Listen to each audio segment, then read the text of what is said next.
Hello students. तो जैसा कि आपको पता है कि हम प्रीवियस लेक्चर में चैप्टर 5 ग्रुप मॉर्फिज्म को फिनिश करके आए और हमने उसके सारे सवाल सभी क्वेश्चन डिस्कस किए थे बहुत अच्छी तरह से। और उम्मीद है कि आप उसकी सारी थ्योरम्स और जो चैप्टर 4 है सब ग्रुप उसकी सारी थ्योरम्स बहुत अच्छे से कर रहे होंगे। उन्हें लिख लिख के याद कीजिए, उनके क्वेश्चंस कीजिए, उन पर डिपेंड एग्जाम्पल कीजिए। जो टॉपिक सिलेबस में से हटा दिए उनको थोड़ा सा आप अवॉइड कर सकते हैं, ठीक है। चलिए हम अब स्टार्ट करते हैं इसी कड़ी में। यूनिट सेकंड में जैसा कि आपको पता है, यूनिट सेकंड में कौन कौन से चैप्टर थे? चैप्टर 5 था और एक चैप्टर 6 था।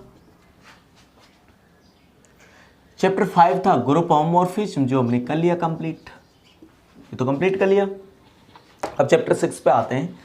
इसमें हमें पढ़ना है नॉर्मल सब group and factor group. Factor को कोशेंट ग्रुप और बोलते हैं।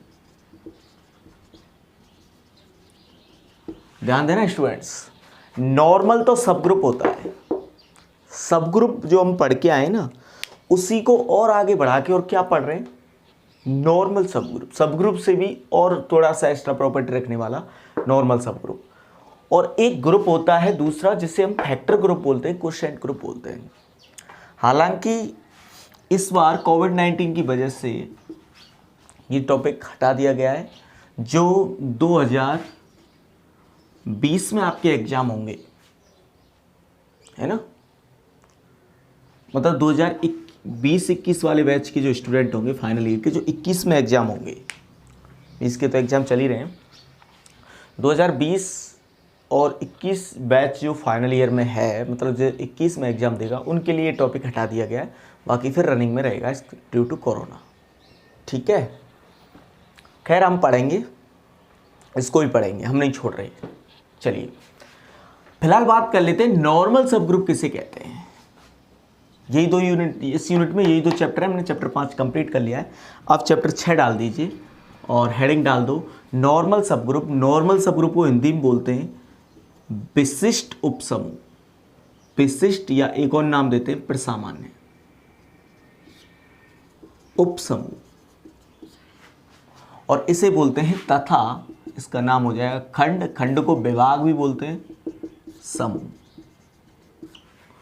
फैक्टर या कोशेंट ग्रुप, और ये है नॉर्मल सब ग्रुप। नॉर्मल सब ग्रुप के हिंदी में दो नाम है, एक तो विशिष्ट और एक प्रसामान्य उपसमूह, ठीक है। ये हुआ, ये आप चैप्टर 6 डाल दीजिए और हम अब स्टार्ट कर देते हैं कि विशिष्ट उपसमूह क्या होता है। तो ये तो जाहिर सी बात है कि इसके नाम में उपसमूह लग रहा है, तो विशिष्ट उपसमूह, इसके नाम में सब ग्रुप लग रहा है, तो ये सब ग्रुप तो होगा ही, ऐसा तो हो नहीं सकता सब ग्रुप ना हो। तो हम पढ़ रहे हैं नॉर्मल सब ग्रुप,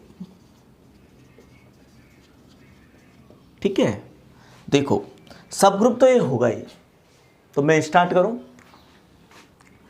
समूह जी का एक उपसमूह H, एक उपसमूह H विशिष्ट उपसमूह कहलाता है।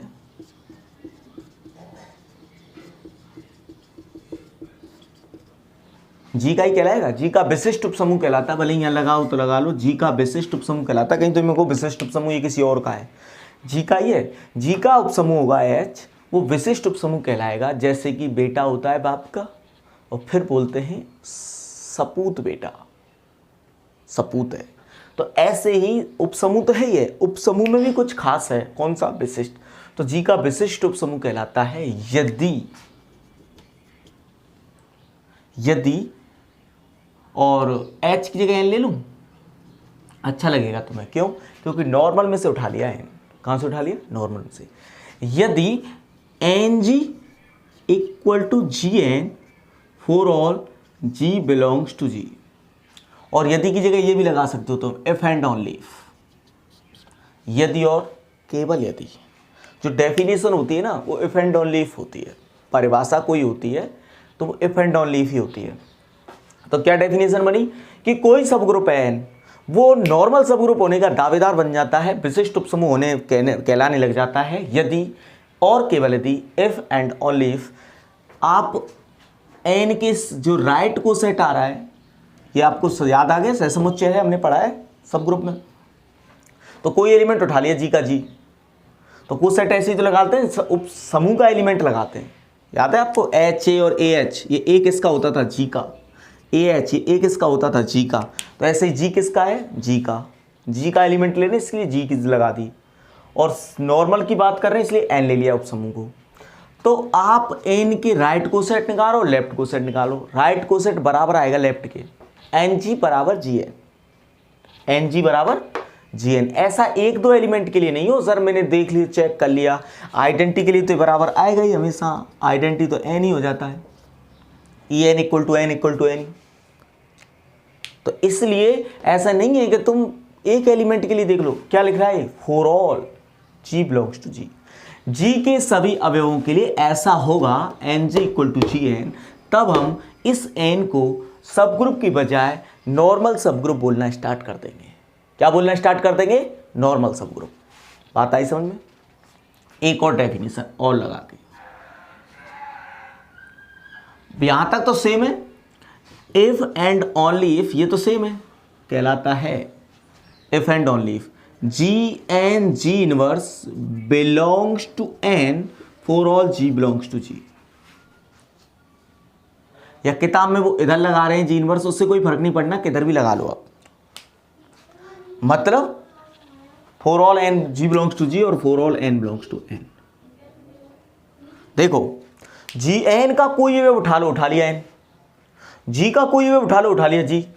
तो जो जी का तुमने अवयव उठाया एक तरफ तो लगाओ उसका इनवर्स, अभी जैसे मैं बोल रहा हूं आगे लगा लो, आगे तो लगाओ जी का इनवर्स, पीछे लगाओ वही जी।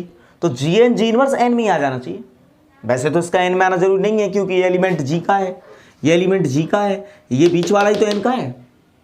तो एन नॉर्मल सब ग्रुप बन जाया करेगा यदि एन के किसी भी एलिमेंट में आगे लगा रहे हैं जी के किसी भी एलिमेंट का इनवर्स, पीछे लगा रहे हैं जी का वही एलिमेंट जिसका इनवर्स यहां लिया है, तो वो जो एलिमेंट बनेगा ये नया एलिमेंट बनेगा, ये किस में आ जाना चाहिए, उसी एन में आ जाना चाहिए। वैसे आना जरूरी तो है नहीं, यदि आ गया तो इसे विशिष्ट उपसमूह बोलेंगे, यदि आ गया। If and only if ji inverse N ji belongs to N for all, दोनों पर रेस्ट्रिक्शन है, for all ji belongs to G, for all N belongs to N, N के सभी अवयवों के लिए और जी के सभी अवयवों के लिए। ऐसा नहीं तीन चार अवयव देखे तुमने, एन के सब पे लगना चाहिए, जी के सब पे लगना चाहिए। और ये प्रॉपर्टी जब हम चेक कर लेते हैं तब बिलोंग्स टू ये एन में आना चाहिए, तब हम बोलते हैं कि ये सब ग्रुप कोई सामान्य नहीं है, ये प्रसामान्य है, ये विशिष्ट है। सामान्य से ही तो आगे चलता है विशिष्ट, विशिष्ट अतिथि, ये विशिष्ट रिश्तेदार है हमारे, सामान्य रिश्तेदार नहीं है। ये रिश्तेदार तो बहुत होते हैं पर ये विशिष्ट है।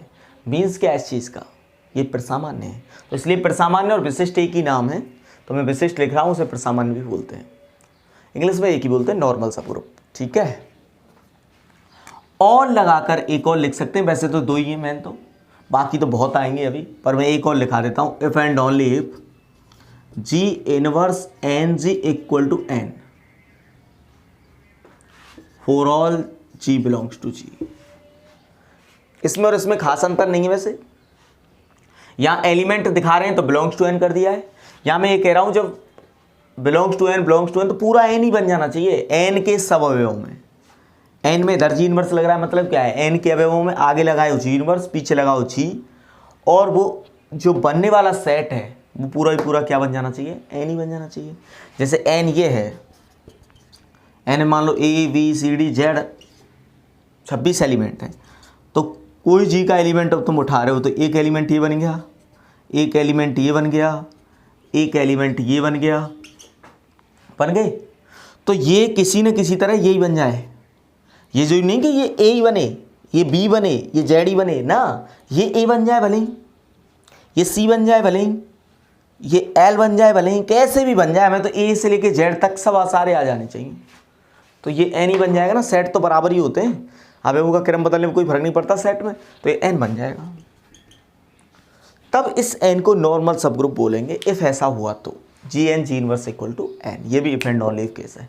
बाकी और भी डेफिनेशन आएंगी, फिलहाल तुम ये 3 और फिर थ्योरम्स बनेंगी तो आप याद करते चले जाना थ्योरम्स को। ये 2 तो मेन है ऊपर वाली। मतलब क्या चालाकी करेंगे हम पता है, मैं आपको रियल में भी ये चीज़ सिखाता था कि हमारे पास ओपन क्लोज्ड सेट, इंटरवल की बात नहीं कर रहा, सेट की, वहाँ 2 डेफिनेशन थी। तो हम ओपन प्रूव कर रहे, मान लो ओपन कहता है ऐसा है तो सिद्ध कीजिए ओपन है, तो हम दूसरी डेफिनेशन प्रूव कर देते थे, कहते थे ओपन है ना। एक तो ये होता था जिस क्लोज की क्या डेफिनेशन थी, जिसका जो कॉम्प्लीमेंट है वो ओपन हो और एक हर लिमिट पॉइंट उसी में आ रहा हो, है ना। एवरी लिमिट पॉइंट कंटेन्स, है ना, a set is said to be closed if it has its every limit point या every limit point of that set contain in same set. तो ये डेफिनेशन थी। तो हम क्या करते थे, मान लो मैं कहीं क्लोज दिखा, वो उस 2 थ्योरम थी, इफ एंड ऑन लीव लगा कहता था, बताओ सब लिमिट पॉइंट उसी में आ रहे हों तो इफ एंड ऑन लीव वो क्लोज है, तो हम इसको मानते थे तो क्लोज दिखाते थे। क्लोज दिखाने का हम क्या तरीका था, फिर इसकी कॉम्प्लीमेंट को ओपन दिखाते थे, क्योंकि ये डेफिनेशन तो हम लेके चल रहे हैं तो वो क्लोज दिखाने के लिए दूसरी वाली काम में ले लेते थे। ऐसे ही फिर क्लोज दूसरी डेफिन वो थी थ्योरम कि यदि कॉम्प्लीमेंट ऑफ ई ओपन होता है if and only if E closed, तो हम कॉम्प्लीमेंट ऑफ ई को ओपन मानते थे। इसको क्लोज कैसे दिखाते थे, इसके हर लिमिट पॉइंट को इसी में दिखाते थे। तो क्या कर रहे हैं हम, जब हमें वो डेफिनेशन दे रखी, मतलब उसको काम में नहीं ले सकते तो दूसरी को काम में ले लेते हैं। मतलब इस डेफिनेशन को प्रूव करने में ये डेफिनेशन काम में लेते हैं, इस डेफिनेशन को प्रूव करने में ये डेफिनेशन काम में लेते हैं, इक्विवेलेंट प्रूव कर देते हैं। तो हम क्या करेंगे, 2 थ्योरम तो यहाँ यही बनेंगे। ये देगा, कहेगा बताओ नॉर्मल है, तो हम ये ले आएंगे। ये देगा, कभी कहेगा बताओ नॉर्मल है, इफ एंड ओनली लगा के और देगा तो हम ये ले आए करेंगे। तो ये ऐसे एक दूसरे के इक्विवेलेंट हैं दोनों डेफिनेशन, और ये तो हैं ये एक दिख भी रही है और ये भी प्रूव करेंगे। हालांकि हम प्रूव तो हम तीनों ही करने वाले हैं। फिलहाल तुम डेफिनेशन याद करो कि ऐसे, ठीक है। अब आता है नोटेशन। वैसे सब ग्रुप का नोटेशन जीपीएच ने नहीं दिया था और मैंने तुम्हें वो बता दिया था कि हम ऐसे नोट करते थे सब ग्रुप को, एच लेस देन इक्वल लगाते थे जी, है ना, लेस देन इक्वल जी लगाते थे। यहां पे क्या होगा, इसे एन, और देखो ये सिंबल लगाया करेंगे, ट्रायंगल बनेगा लेकिन ऐसा करियो, जी से व्यक्त करते हैं। इसे किससे व्यक्त करते हैं, यदि एन नॉर्मल सब ग्रुप है जी का तो इसे ऐसे रिप्रेजेंट करेंगे और इसे पढ़ा भी यही जाएगा, एन इज अ नॉर्मल सब ग्रुप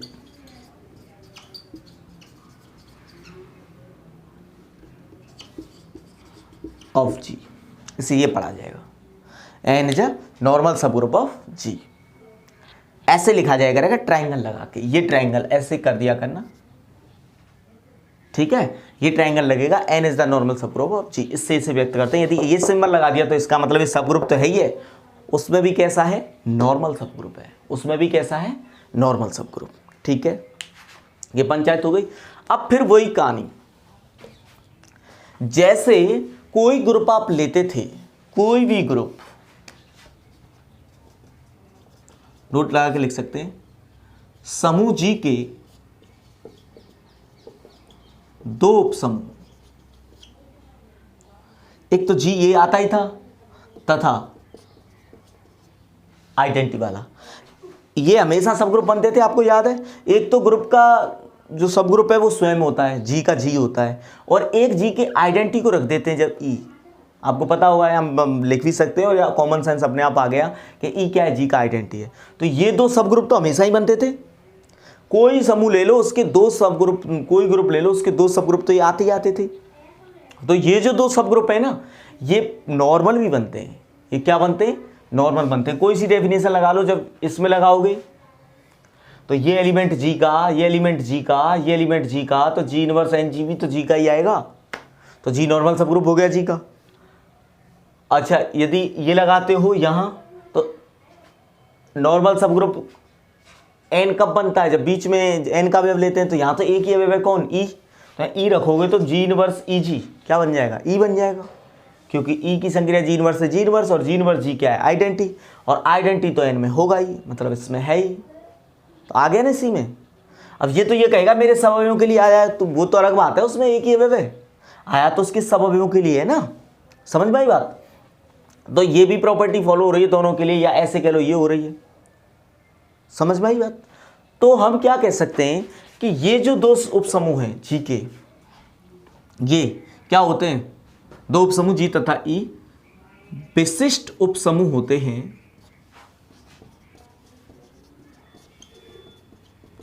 अब चूंकि ये वो रिश्तेदार हैं कि ये तो तैयार होते हैं, कुआ पूछन हो तो ये आएंगे, सगाई हो तो ये आएंगे, शादी हो तो एक एक महीने पहले आ जाएंगे, तो इन रिश्तेदारों की इज्जत थोड़ी कम हो जाती है। कोई भी सब ग्रुप ले, कोई भी ग्रुप ले लो, ये दो तो तैयार मिल लें, तो इनकी हम थोड़ी इज्जत कम कर देते हैं, उन्हें नाम देने लग जाते हैं, विशिष्ट उपसमूह होते हैं।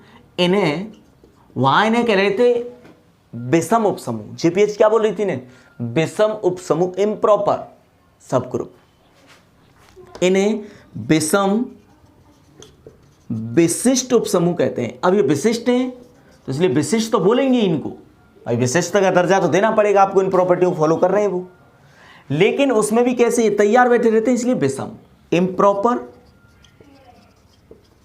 नॉर्मल सब ग्रुप, ठीक है, विषम विशिष्ट उपसमूह कहते हैं। इनके अतिरिक्त, इनके अलावा जो आएगा, इनके अतिरिक्त जी के सभी विशिष्ट उपसमूह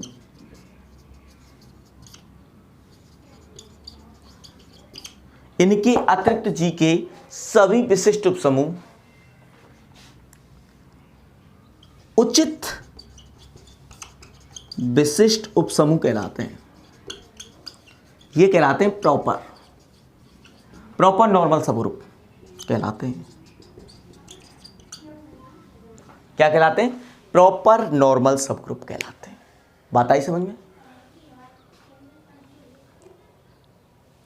to subgroups G and E are normal subgroup of group G. These are called improper normal subgroup, and all subgroups of G except these both are called proper normal subgroup of G. इन दोनों को छोड़कर जो आएंगे वो सब कैसे कहलाएंगे, proper. यहीं से एक बहुत प्यारी डेफिनेशन निकल के आती है, बहुत ज़्यादा प्यारी, और ये तो नोट कर ही लो आप कि हमने अभी क्या कहा कि जी और ई के अतिरिक्त यदि किसी का नॉर्मल सब ग्रुप आया तो उस नॉर्मल सब ग्रुप को हम बोलेंगे प्रॉपर नॉर्मल सब ग्रुप। और यहाँ एक बहुत प्यारी डेफिनेशन आई, और ये 1 नंबर में बहुत पूछा जाने वाला क्वेश्चन रहा है, सिंपल ग्रुप, सरल समूह। पता नहीं इसे कॉन्फिडेंस कहूँ, वो कोइंसिडेंस कहूँ, ये इत्तेफाक है या क्या है मुझे नहीं पता। अब जो ये वीडियो बन रही है, ये लगभग 8:30 के अप्रॉक्सीमेट में ये वीडियो बन रही है, आप पे जब पहुंचेगी पता नहीं 8, और इस टाइम पर भी बच्चे अलजेब्रा का पेपर दे रहे होंगे। आज अलजेब्रा का पेपर है, एग्ज़ाम है बीएससी फाइनल ईयर का, और 8 से 10 है। तो मैं उनको भी बेस्ट विशेस देना चाहता हूँ। वो उन्होंने जो जो पढ़ा वो सारा काम में आएगा, और वही काम में आएगा ये उम्मीद करता हूँ। बहुत अच्छे से वो पेपर अटेम्प्ट कर रहे होंगे, और मैं उनके साथ हमेशा हूँ, मेरे दिल की दुआएं हमेशा उनके साथ हैं। तो हालांकि मैं देखूँगा अभी कैसा पेपर आया, क्या आया, आप भी, तो इसलिए बहुत अच्छा करें, बेस्ट करें। आप भी ये चीज़ सोचें, आपका भी एग्ज़ाम होने वाला है, होगा आगे चल के, है ना, भले ही आपके लिए कुछ 6-7 महीने उसके बाद होगा, लेकिन होगा तो सही ना। तो अच्छे से करते चलें। उम्मीद है आज ये डेफिनेशन आएगी, पर अब की बार थोड़ा पेपर पैटर्न सरल कर दिया है, जैसा आपको पता होगा। तो जो पेपर पैटर्न सिंपल कर दिया है, इसलिए 1-1 नंबर वाले क्वेश्चन कोई स्टूडेंट नहीं करके आने वाला। तो लेकिन आएगी शायद ये डेफिनेशन, देखते हैं आएगी कि नहीं आएगी। सिंपल ग्रुप, सरल समूह। वैसे तो इसका नाम सिंपल ग्रुप है, सरल समूह, पर ये सरल कतई नहीं है। नाम सरल है, सरल नहीं है। वैसे सरल समूह क्या है, तुम कह रहे हो कि कोई समूह जी कि ये दो रिश्तेदार तो तैयार बैठे रहते हैं, इनको कौन सा नाम दिया गया हमने, इम्प्रॉपर नॉर्मल सब ग्रुप। ये नॉर्मल होते हैं और इम्प्रॉपर तो पहले से ही थे, तो इसलिए इन्हें इम्प्रॉपर नॉर्मल सब ग्रुप बोला गया। विषम विशिष्ट उपसमूह, इनके अलावा जो आते हैं उन्हें उचित विशिष्ट उपसमूह बोला गया।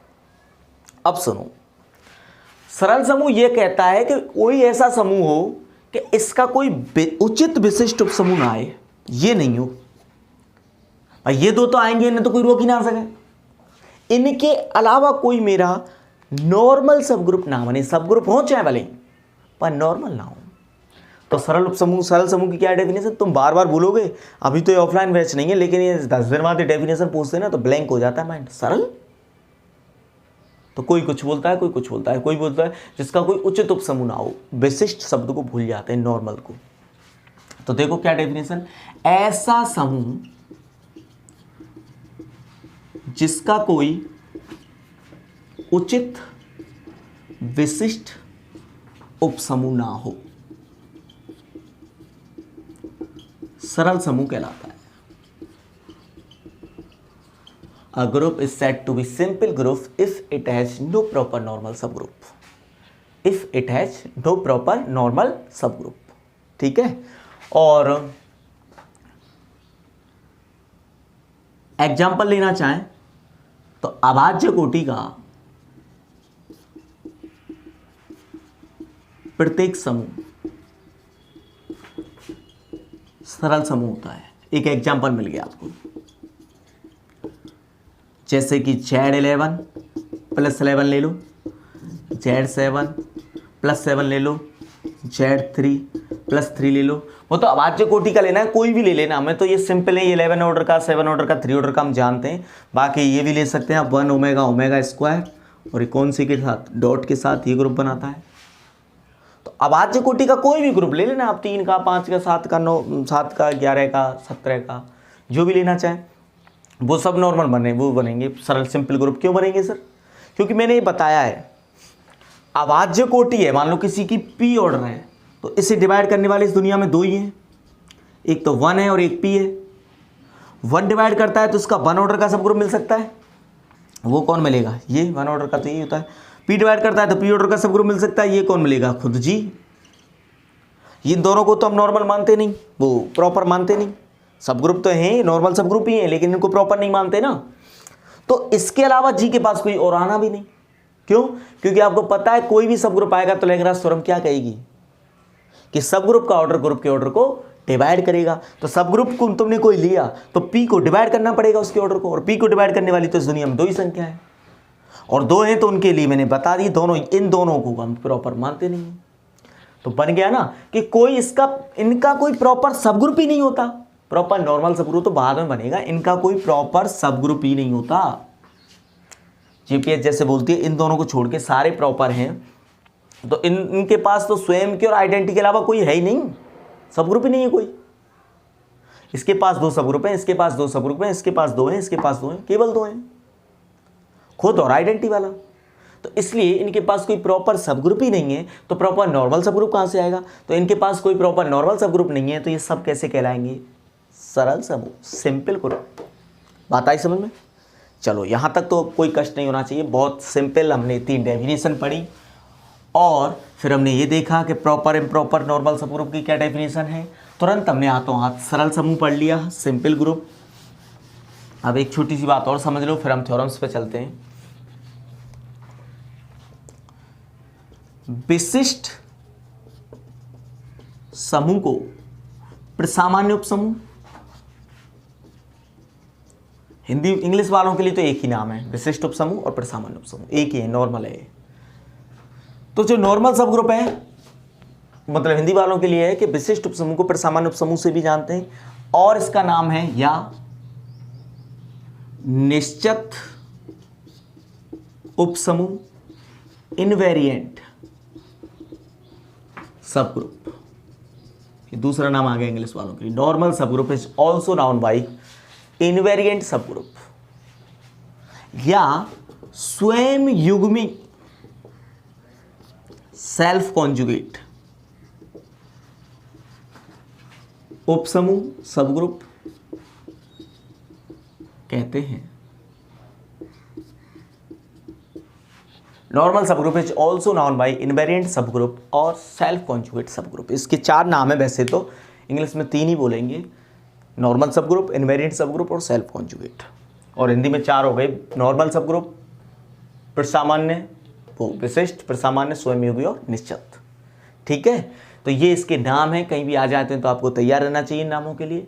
चलिए अब हम स्टार्ट करते हैं थ्योरम्स और इसके एग्जाम्पल देखेंगे, करेंगे। ठीक है, नोट कीजिए।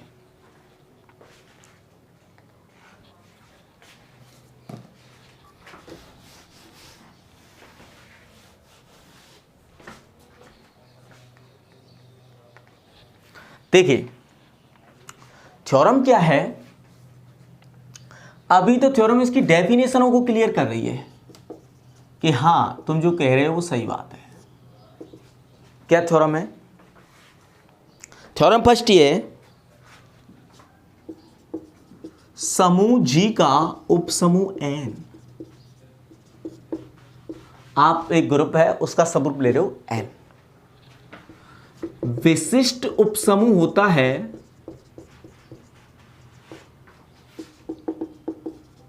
यदि और केवल यदि, इफ एंड ओनली इफ, बहुत इंपॉर्टेंट थ्योरम हो गई है, इफ एंड ओनली इफ है तो इसलिए, and G equal to Gn for all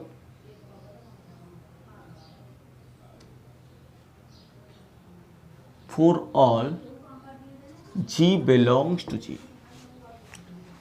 तो पहली डेफिनेशन हम प्रूफ कर रहे हैं, तो दूसरी काम में ले लेंगे इसमें प्रूफ करने में।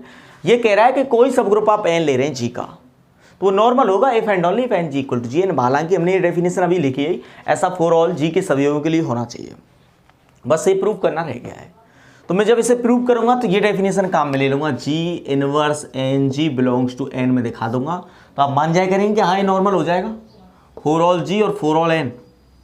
यदि मैं फॉर ऑल G और फॉर ऑल N ऐसा प्रूव कर दूं, G inverse N G belongs to N, तो आपको मानना पड़ेगा कि N नॉर्मल है। और जब इस डेफिनेशन को प्रूव करेंगे तो मैं ये प्रूव कर दिया करूंगा, तो ये प्रूफ होने पे आपको मानना पड़ेगा हाँ नॉर्मल है। नॉर्मल की 2 डेफिनेशन है, इसको प्रूव करेंगे तो ये काम मिलेंगे और इसको प्रूव करेंगे तो ये काम मिलेंगे। ठीक है, यही मैं आपको समझा रहा था, ऐसे ही रियल में हमने काफ़ी थ्योरम की भी थी। देखिए प्रूफ, जैसा आपको पता है कि इसमें क्या दिया है कि सर समूह G है और इसका नॉर्मल सब ग्रुप N है, ये तो पक्के दिए ही है तो ठीक है। अब ये N विशिष्ट उपसमूह होगा यदि ऐसा हो, और ऐसा हुआ तो विशिष्ट उपसमूह होगा। इन्हीं पे तो लग रहा है इफ एंड ओनली इफ। तो 4 स्टेटमेंट से कह रहा है नॉर्मल सब ग्रुप होगा तो ऐसा होगा, ऐसा होगा तो नॉर्मल सब ग्रुप होगा, नॉर्मल सब ग्रुप नहीं हुआ तो ऐसा नहीं होगा, और ऐसा नहीं हुआ तो नॉर्मल सब ग्रुप नहीं होगा। दोनों ओर से नहीं और दोनों ओर से हाँ, कि 4 स्टेटमेंट बनते हैं। तो इतनी पंचायत तो कॉमन है। माना G एक समूह है, कोई फाइनाइट नहीं, कहीं तुम इसमें कुछ फाइनाइट का कुछ ऐसा चक्कर समझ रहे हो, कुछ नहीं है फाइनाइट अभी। माना G एक समूह है तथा N G का उपसमूह है। ठीक है, E की जरूरत पड़ सकती है तो उसे लिख लो, तथा E इनका तस्मक अवयव है। दोनों का सेम होता है, या G का ही लिख दो भले, E G का तस्मक है, तो N का भी क्या होगा, E होगा। And is the identity of G and N, दोनों लिख दो। ठीक है, G तथा N का तस्मक है। अब आ जाओ आवश्यक प्रतिबंध, sufficient condition, sorry necessary condition. Necessary condition में हम क्या करते हैं, थ्योरम को सीधी प्रूव करते हैं। थ्योरम सीधी प्रूव करने में क्या है, इसको नॉर्मल सब ग्रुप मान लो और ऐसा ले आओ, है ना। माना N इज द नॉर्मल सब ग्रुप ऑफ G, ये मान लिया, सिंबल यूज कर लिया। N नॉर्मल सब ग्रुप है G का, तो यहां से क्या इंप्लाई होता है, दिस इंप्लाइज, एक सेकेंड, ठीक है। N नॉर्मल सब ग्रुप है G का, तो इस नॉर्मल सब ग्रुप से क्या इंप्लाई होगा, ये इंप्लाई होगा। मैं बता रहा था ना अभी, इसको प्रूव करना तो ये तो काम में ले मत लेना, ये सर जी नॉर्मल सब ग्रुप है तो N G बराबर Gn होता है। अरे भैया वही तो प्रूव करना था, तो इसको तो मत लो काम में, ये तो लेना मना है, क्योंकि आपको आवश्यक प्रतिबंध है क्या है, नॉर्मल सब ग्रुप मान के ये लाना है। तो ऐसा नहीं है कि नॉर्मल सब ग्रुप है इसलिए ये ले आए, ये डेफिनेशन यूज नहीं करनी। तो ये यूज कर लो, g N ji belongs to N, या इससे भी सरल यदि यूज करना चाहते हो तो ये कर लो, इसका भी तो मतलब यही है, बस यहाँ एन लग जाता है तो ये एलिमेंट बन जाता है, इसलिए बिलोंग्स टू एन करना पड़ता है, यहाँ एन लग जाता है तो बराबर। हालांकि थोड़ा सा डिफरेंस है इसमें और इसमें, लेकिन मीन एक ही है दोनों का। ऐसे इतना तो नहीं है कि यहाँ एन है इसलिए बिलोंग लग रहा है, यहाँ कैपिटल एन इसलिए बराबर लग रहा है, इतना तो मतलब नहीं है। लेकिन हाँ एन में जा रहा है ये हर अवयव, तो ये जी एन जी इनवर्स एन बन जाता है, ये भी नॉर्मल सब ग्रुप की डेफिनेशन, ये यूज कर लें हम। इससे क्या हमारा ये सिंपल है, आ जाएगा, एन यूज हो रहा है, जी यूज हो रहा है इसमें, तो मैं लिख दूं this implies g inverse N ji belongs to N for all ji belongs to G, G के सवयवों के लिए होगा ऐसा, तो है ना। अब जी की संक्रिया कर दो, इधर से देखना आपको क्या हटाना है, जी इनवर्स ही तो हटाना है, एन जी लाना था, एन जी आ रहा है।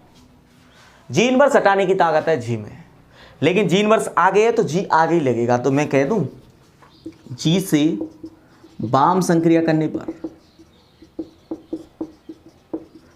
बाईं ओर लगा रहे हैं, टेकिंग प्री ऑपरेशन विद जी, तो जी यहां जी इनवर्स हटाना इसलिए लगा रहे हैं, तो जी inverse N ji equal to ji N, N G इधर आगे लगा दिए, इधर लगा दिए, और अब जी और जी इनवर्स पास पास आ जाएंगे, और ये क्या बन जाएगा, N ji equal to ji N, ये कोई एक अभी के लिए नहीं बना, for all ji belongs to G. तो हमने क्या किया, नॉर्मल सब ग्रुप लेके चले और ये ले आए, if and only if N ji equal to ji N for all ji belongs to G. ठीक है, मतलब अर्थात प्रतिबंध आवश्यक है, हैंस कंडीशन इज सब necessary, hence condition is necessary. अब देखो, अब हमें क्या लेके चलना है, ये लेके चलना है, वो ले आना है, ठीक है। तो अब देखिए पर्याप्त प्रतिबंध,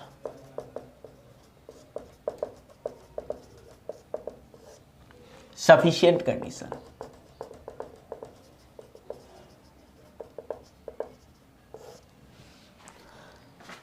इसमें एक चीज और समझिए तुम, जैसे मैंने ये लिखा, ये क्या कह रहा है कि ये जी के लिए हमने जी के करस्पॉन्ड क्या निकाला है, राइट कोसेट, ये जी के करस्पॉन्ड लेफ्ट कोसेट, कोसेट तो एन का और जी में है, कोसेट ऑफ एन इन जी, मैंने बताया था ना एच के जी में, तो ये क्या है, एन के हैं जी में है, एन के कोसेट है किस में, जी में, ठीक है।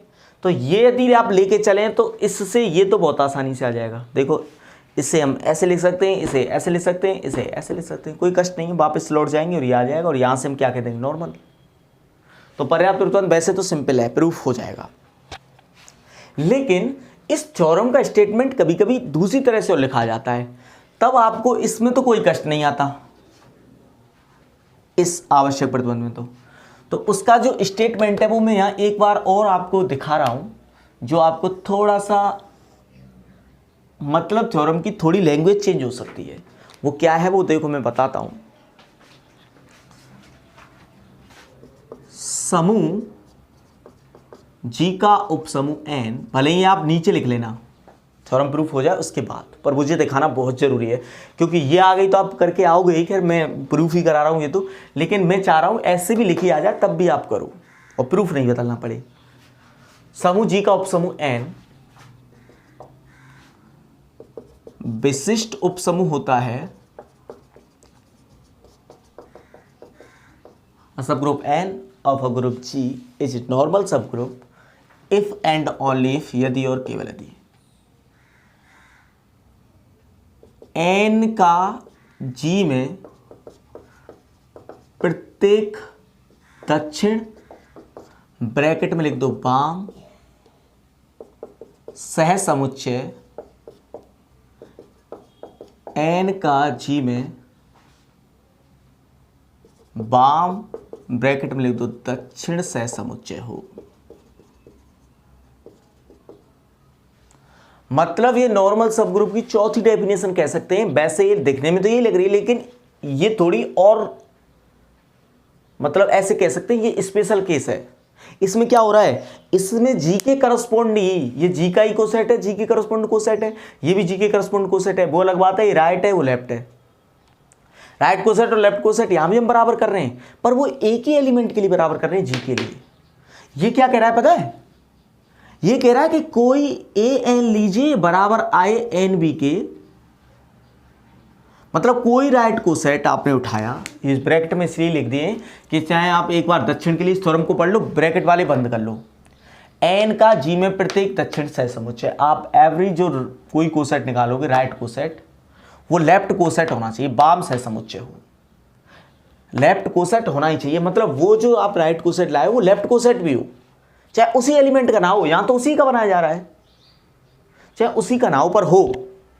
और ऐसे ही ब्रैकेट ब्रैकेट वाले पढ़ लो, वो छोड़ दो, प्रत्येक वाम सहसमुच्चय every left coset of N in G is a right coset दक्षिण सहसमुच्चय ऑफ एन इन जी। तो ये इसमें और इसमें अंतर तो नहीं है खास, लेकिन ऐसे कह सकते हैं ये जनरल स्टेटमेंट है और बड़ा स्टेटमेंट, इसमें ये समाहित है, ये स्टेटमेंट कहीं लिख रहा है तो ये बात कंटेन है इसमें, लेकिन ये लिख रहा है तो ये कहे, इसको कहना जरूर, मतलब इससे ये इंप्लाई नहीं होता, इससे ये तो इंप्लाई होता है। ये तो कह रहा है हर राइट कोसेट कोई ना कोई लेफ्ट कोसेट बनेगा, तो इसमें क्या कर रहे हैं हम उसी एलिमेंट के लिए बना रहे हैं, समझ रहे हैं बात को। तो मैं ये कहना चाह रहा हूं कि ये भी लिखा जाए तो आप घबराना मत, है इसके जैसे ही, तो इसमें तो कोई कष्ट आना नहीं है। क्या हुआ देखो, पहले तो इंग्लिश वाले लिख लो, a subgroup N of a group G is a normal subgroup if and only if every right bracket में लिखना left coset of N in G is left bracket में लिखना right coset of N in G।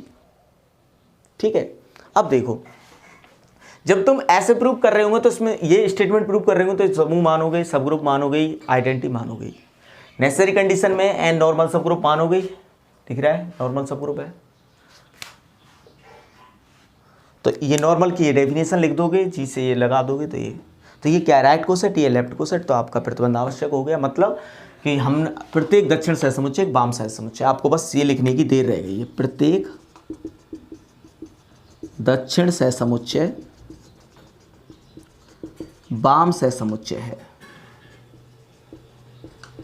Every right coset is a left coset. मतलब चूंकि इस theorem में ऐसा लिख रहा था तो हमने ऐसे लिखा छोड़ दिया, अब यदि ये आता है तो इसमें तो ऐसा नहीं लिख रहा ना, तो इसमें क्या लिख रहा है, हर दक्षिण सहसमुच्चय वाम होगा, तो वो लिख दिया, every right coset is a left coset. कहीं कोई कष्ट, यहां तक तो कोई दिक्कत है नहीं। चलिए अब मैं बात करता हूं पर्याप्त प्रतिबंध की, सफिशिएंट कंडीशन की। ठीक है, अब यदि ये थ्योरम लिखी हुई आती है ये, तो सफिशिएंट कंडीशन कुछ नहीं, उल्टा मूव कर देना, N ji equal to ji N for all मान हो गई, तो इसमें इधर जी यहाँ आइडेंटिटी जी जी इनवर्स लगा सकते हैं, जी जी इनवर्स तो आइडेंटिटी होता है, लगा दिया, जी इसका अलग कर लिया, वहाँ से जी और जी से जी है, लेफ्ट कोई कैंसिलेशन लो, कौन सा लेफ्ट कैंसिलेशन लो, तो जी inverse N ji equal to N आ जाएगा, और ये आ जाता है तो N is the normal sub, if and on leave था ना, नॉर्मल है तो ऐसा होता है, ऐसा है तो नॉर्मल होता है, याद है डेफिनेशन, तीनों डेफिनेशन में इफ एंड ऑन लीव था, तो इधर से इधर, इधर से इधर, तो ये सीधा आप यहाँ पहुँच जाएंगे नॉर्मल सब ग्रुप पे। तो इसका तो सब सिंपल है। अब यदि इसका आता है तो आपको यहाँ तक आने में थोड़ा कष्ट है, भाई मैं यहाँ से तो यहाँ पर मैंने तुम्हें इस सीढ़ी से इस सीढ़ी पे चलाना तो सिखा दिया, यहाँ से यहाँ तो आप चल के पहुँच जाओगे, लेकिन इससे ये जो मानोगे कि हर दक्षिण सहसमुच्चय वाम सहसमुच्चय है, उससे ये कैसे लाओगे वो सीख लो, बस काम खत्म। इसमें करना है ना, माना एन का जी में एक दक्षिण सहसमुच्चय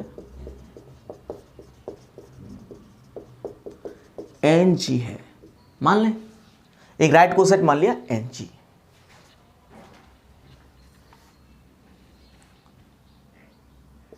अतः यह एक वाम सहसमुच्चय भी होगा,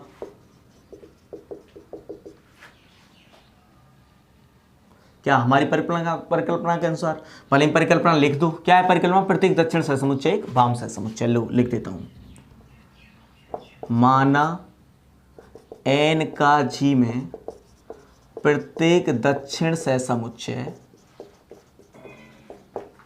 वाम सहसमुच्चय है। पर्याप्त रूप में इधर से मान के यही तो लाते हो। तो हमने ये मान लिया कि दक्षिण सहसमुच्चय कैसा है? वाम सहसमुच्चय है। Let every right coset of n in g is a left coset. वाम सहसमुच्चय है। अब मान लेते हैं, माना n का g में एक दक्षिण सहसमुच्चय कौन है? ng। Let ng be a right coset of n in g। ये राइट कोसेट मान लिया, तो ये क्या होगा? एक वाम सहसमुच्चय भी होगा। And it is also an left coset. Left coset भी होगा। अब बात बताओ कि लेफ्ट कोसेट कौन सा होगा? वो तो फिक्स बात है, जो लेफ्ट कोसेट आएगा वो एनजी जैसा ही आएगा, क्योंकि यही तो कह रहे हो तुम, ये लेफ्ट कोसेट भी है ना। अब देखो, चूंकि जी लेफ्ट कोसेट लेना है मुझे, मैंने ले लिया लेफ्ट कोसेट जी एन। बताओ जी एन में होता है कि नहीं होता? होता है। ये तो आपको पता होगा, ए एच में होता है। ये एलिमेंट तो आता ही है, क्योंकि इसमें आइडेंटिटी होगा, जो जी मिलके क्या बनाएगा? जी बनाएगा। तो जी जी एन में है। तथा दो वाम सहसमुच्चय या तो असंयुक्त होते हैं या समान, यह आपको पता है। एंड वी नो, तथा हम जानते हैं कि दो वाम सहसमुच्चय या तो असंयुक्त होते हैं। We know any two left coset are disjoint or are either disjoint or identically same. या तो एक ही होंगे या फिर डिसजॉइंट होंगे। अब देखना, तुम कह रहे हो जी जी एन में है, तो वो जो राइट कोसेट है जो तुम एन जी के बराबर ला रहे हो, वो जो राइट कोसेट है वो जी एन ही तो होगा। क्यों? क्यों? यही क्यों होगा? एक बात समझो, तुम कह रहे हो कि एन जी के बराबर है कोई लेफ्ट कोसेट, ठीक है? एन जी के बराबर है कोई लेफ्ट कोसेट। कोई बात नहीं सर, है कोई एन जी के बराबर। मेरे दिमाग में आया कि एन जी के बराबर कोई लेफ्ट कोसेट मानना, ये मान लूं ए एन, ये भी तो लेफ्ट कोसेट है। अब मैं सोच रहा हूं कि यार ये होगा तो जी इसमें है तो जी इसमें भी होगा, जी इसमें है तो जी इसमें होगा कि नहीं होगा? होगा। तो जी ए एन में आ गया। और मैं कह रहा हूं जी तो जी एन में होता ही है, ये तुम्हें पता है, मुझे भी पता है, सबको पता है कि जी तो जी एन में होता ही है। तो जी एन में भी आ गया। और फिर कह रहा हूं मैं कि दो वाम सहसमुच्चय, दो राइट कोसेट लेफ्ट कोसेट, या तो भाई देख डिसजॉइंट होंगे, इनमें कुछ कॉमन नहीं होगा, और यदि कॉमन हुआ तो कैसे होंगे? सेम। यदि कॉमन हुआ तो कैसे होंगे? सेम। तो ए एन और जी एन कैसे हो गए? फिर सेम हो गए। तो ए एन और जी एन सेम हो गए, तो मैं कह सकता हूं कि जो आपका जो एन जी लेके चल रहे हैं वो जी एन के बराबर है ना। और ऐसा होगा for all ji belongs to G. बात आई समझ में? नहीं आई? मुझे इस एन जी को कोई राइट कोसेट के बराबर, लेफ्ट कोसेट के बराबर लाना था। तुम तो ये सपोज करके जरूर तुमने कोई लेफ्ट कोसेट ले लिया ए एन। अब चूंकि ए एन और एन जी बराबर है, इसमें जी होता है इसीलिए लिखा है मैंने, इसमें जी है तो इसमें भी है, वो इसे भी छोड़ो, जी इसमें भी है, तो तुम जो ए एन ले रहे हो इसके बराबर इसमें भी आएगा जी। चलो मैं और सस्ती लैंग्वेज इस्तेमाल करता हूं। अतः एक वाम सहसमुच्चय भी होगा, और हम यहां मान लेते हैं, देखो यहां थोड़ा सा अच्छी करने के लिए तो कंप्रोमाइज करना, यहां मैं यहां लिख रहा हूं उसको, यहां आएगा वो, है ना। This implies N ji equal to A N, यहां लिख देना किसी ए बिलोंग्स टू जी के लिए, किसी लगाना, सबके लिए नहीं, कोई लेफ्ट कोसेट तो आ रहा होगा जो इसके बराबर होगा। तो for some A belongs to ji, N G किस में आ रहा है? ए एन में। अब ये लिखना, ये हटा दो यहां से, चूंकि जी तो एन जी में होता है ना, तो this imply G A N में भी होगा। तुम कह रहे हो एन जी और ए एन बराबर है, एन जी में तो जी होता है, हमें पता है, तो ए जी तो इसमें भी हो गया। अब जी ए एन में हो गया, यहाँ कर दो, ये यहाँ तक लिख के अब स्टार्ट करो, चूंकि जी तो जी एन में भी है, जी ए एन में भी है, जी जी एन में भी है, और ये स्टेटमेंट है, क्या तो डिसजॉइंट होंगे, सेम होंगे, तो डिसजॉइंट तो नहीं रहे, इनमें कॉमन आ गया, जी इसमें भी आ गया और जी जी एन में भी आ गया, तो कॉमन आ गया, तो इसका मतलब ये दोनों कैसे होंगे, बराबर। तो दिस इंप्लाइज, यहां से आया कि डिसजॉइंट होते हैं, समान होते हैं, तो ए एन कोई और नहीं, जी एन ही है, क्योंकि जी एन में और ए एन में एक एलिमेंट कॉमन आ गया जी, तो डिसजॉइंट तो नहीं रहे, फिर कैसे हो गए, समान, तो g A N equal to ji N. अब ये देखो एन जी ले रहे थे आप ए एन के बराबर, ए एन बराबर आ गया जी एन के, ये बना दो फर्स्ट, ये बना दो सेकंड, अब लिख दो ऐसा for all ji belongs to G हुआ फर्स्ट व सेकंड से, ठीक है। अब यहाँ आ गए हम इस स्टेटमेंट पे आ गए, तो यदि ये स्टेटमेंट लिखा आया तो आप समझ लेना इतना काम आपके लिए एक्स्ट्रा है। बात आई समझ में? मैं थोड़ा सा आपको, ये थ्योरम नंबर 1 नहीं थी, 4 है, मैं करा इससे फर्स्ट नंबर पे रहा हूँ, मेरा कुछ काम है इसलिए, ठीक है। तो देखो यहाँ तक आप आ गए, अब इसको कोई कष्ट नहीं है, यदि आप यहाँ आ गए तो अब मेरे हिसाब से चलिए, इसके बाद ये लाइन ये इंप्लाई करती है इसको, जी जी इनवर्स लगा दिया मैंने इधर, ये इंप्लाई करती है इसको, जी इनवर्स को इसके साथ लगा सकते हैं बाई एसोसिएटिविटी, ये इंप्लाई करती है, अब ये संक्रिया हटा दो, इसको यहाँ लिख देना कौन सा निरसन नियम, आप ऐसे चलेंगे, ये फिर ये फिर ये फिर ये किससे हुआ, जी और जी हट गए, किससे, बाम निरसन नियम से, बाई राइट लेफ्ट कैंसिलेशन लो, और फिर ये सीधा इंप्लाई करता है n is the normal subgroup of g, proof. तो यदि ये स्टेटमेंट लिखाता है तब भी, ये स्टेटमेंट लिखाता है तब भी, आपको ये समझना है कि इन दोनों का मतलब एक ही है।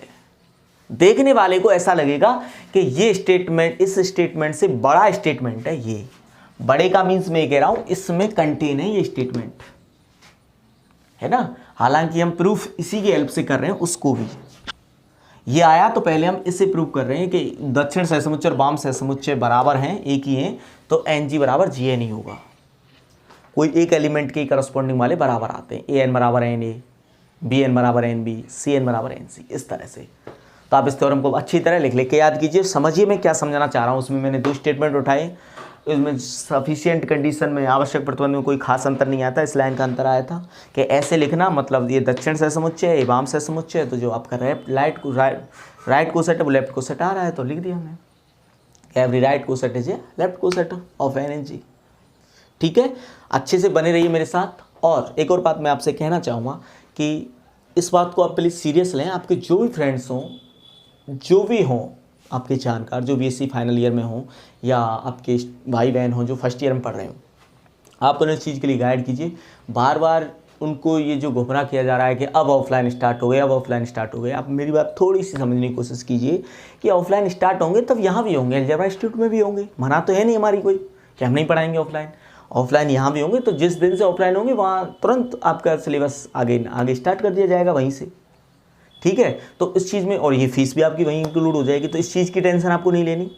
सेकंड, मैं इसलिए भी कह रहा हूँ कि तुम किसी जगह मान लो पढ़ भी लेते हो ज़बरदस्ती जा करके, तो आप देख रहे हैं न्यूज़पेपर में भी आ रही डेली, स्टूडेंट्स तक के चालान कट रहे हैं, उनसे भी फीस ले रही है पुलिस। जब पकड़ रही है तो टीचर से ले रही है, टीचर जिस बिल्डिंग में पढ़ रहा है उस बिल्डिंग वाले से ले रही है, और जो स्टूडेंट उन पर पढ़ रहे हैं उनसे भी पैसे वसूल कर रही है।